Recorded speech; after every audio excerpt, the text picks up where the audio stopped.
Hey everybody! So today we're going to talk about Leo energy. Here's the card for it.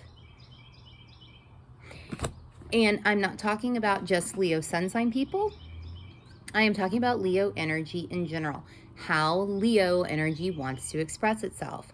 So when you think about it, you think about the planet as being what energy needs to be expressed. The house is where or what area of life the energy needs to be expressed, and the sign is how that energy needs to be expressed. So Leo is a how. So how does Leo want to express itself?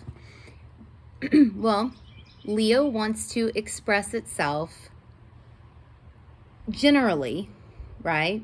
Not universal, but generally, Leo wants to express itself boldly. It wants to express itself loudly. And I don't mean that in a obnoxious way. There is just a loudness about Leo energy. It wants to be seen. This energy is energy that wants to be seen. And this is because Leo is ruled by, the planetary ruler is the sun. And the sun wants to be seen too, right? So Leo energy, there is a loudness about it. Not obnoxious necessarily. It could be. It could be if it manifested in your chart that way, or in the chart that you're weaving that way. But I just mean loud, like it will be seen and it will be heard. That is usually how it wants to function. This energy can be theatrical. It can be a little dramatic. There is a drama to it, and I don't mean that in a negative way. Sometimes drama gets lumped in with being thought of as negative. There's just a flamboyancy almost about this energy. So I don't know. Let's say you had Leo on the cusp of the third house. The person might have a more theatrical or dramatic flair when they communicate. Perhaps they're more flamboyant when they communicate. Or maybe they're, storytellers, and that, they've got like a dramatic flair for storytelling or something along those lines. They will be seen and heard when they communicate, or that's how that house would want to express itself. Wherever the sun falls in the chart would then show what house, Leo is on the cusp of. It'll show what house that house bends to. So, of course, you've also got to take that into consideration too. But there is usually something a little bit dramatic or theatrical or flamboyant about this energy. And perhaps something a little bit dramatic, flamboyant, or theatrical about the house that Leo is on the cusp of in your chart. It's also, okay, so this and this goes back to this too. It's entertaining. There is an entertaining quality about this energy. This energy does want to entertain. It wants to express itself in an entertaining way. It's warm energy, right? Leo wants to express itself in a warm way as well. There's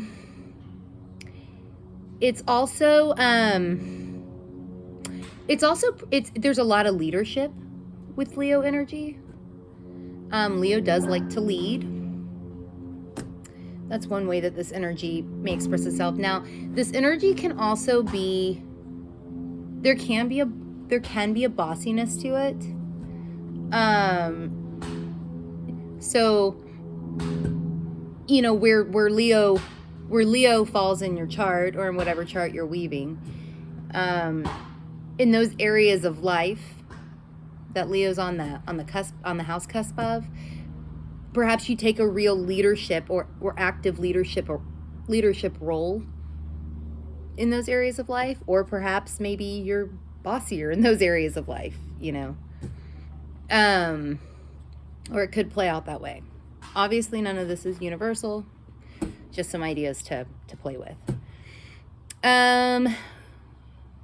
This energy is, there's something regal about it.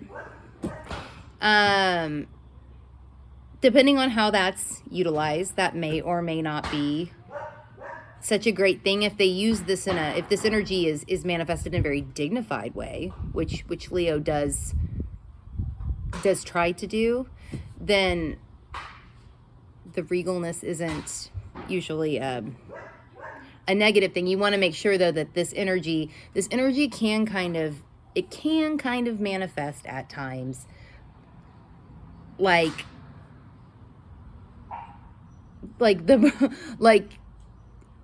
you're up here and the other people below you are like peons or whatever. I have seen it manifest this way. So you want to, I mean, that's something that should be watched, probably. I don't think many people actually want to come off that way in the areas of life where Leo is on the cusp, you know. But that's something that probably should be watched, because there can kind of be a tendency to do that. Let's see.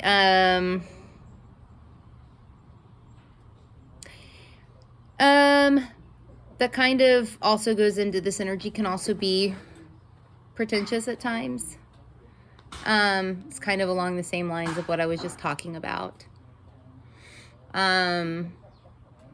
So any planets falling in Leo or the house that Leo is on the cusp of in your chart, maybe watch for that. Make sure that doesn't happen.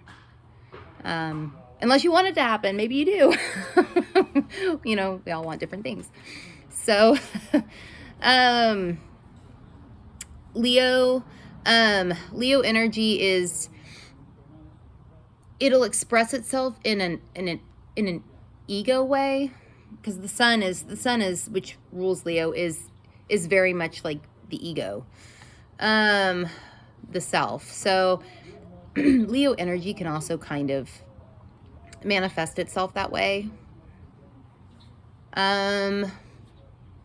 Not always, you know, like see somebody with their, I don't know, let's say they've got Leo on the ascendant. So their first house cusp is ruled by Leo. But then let's say they've got their sun in the 12th house.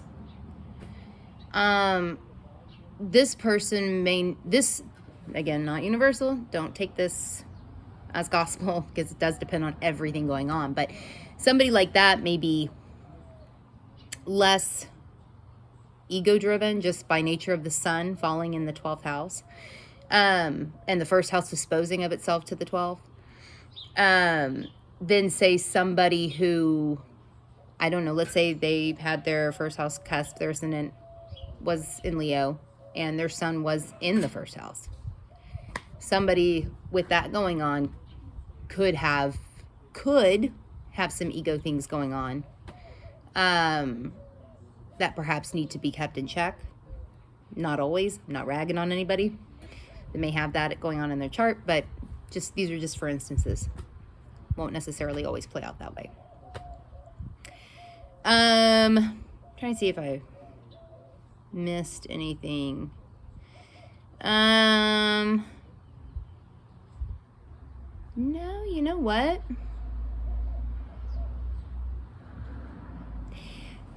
There is a very childlike quality about this energy too. Kind of like, well, in a different way, but kind of like Gemini, well, no, let me say that. Gemini is youthful. Leo can be childlike, and I do think that they're different in my mind somehow. They're a little bit different. You might be sitting there going, "What? They sound like the same things." To me, they're a little bit different.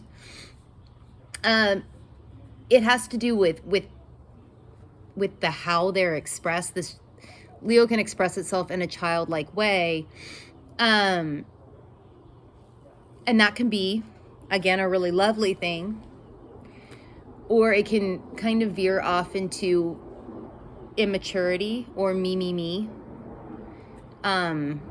depending on what's going on in the chart, or all kinds of shades of in between. So you want to keep the childlike quality, right, of this energy without it veering off into me, because the, you know, little kids, children can be like that, and this energy can sometimes manifest itself that way. But again, not universal. This energy is also so generous, though. It really is. Leo energy is very, very generous. So depending on what planets fall there, like let's say you've got your moon in Leo, you might be really emotionally generous with other people, and that's lovely, you know. If you've got Leo on the, on the cusp of the 4th house, you might be really, really generous with your family. Which can also be lovely, you know. So this energy is really generous, and I feel like this energy does mean well overall. Even with some of the challenging things, there is a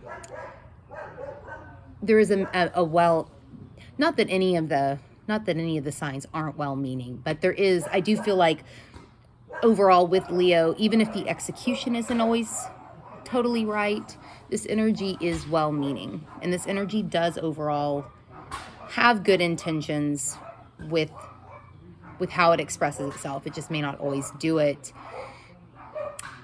completely correctly or in a way that totally hits the mark. But yeah. So if you are watching this on YouTube, you can find us on Instagram. We're at almost said we're at Saturn Season Astrology. That's mine. Natalie's is Abaturno. We're at Let's Fuck with Astrology. I'm clearly stupid today. If you're watching this on Instagram, you can find us on YouTube, searching for Let's Fuck with Astrology. If you do the Reddit thing, you can find us on the subreddit Let's Fuck with Astrology. And if you are interested in the star cards, you can go to letsfuckwithastrology.com/star-cards. Okay, everybody. I'll see y'all later.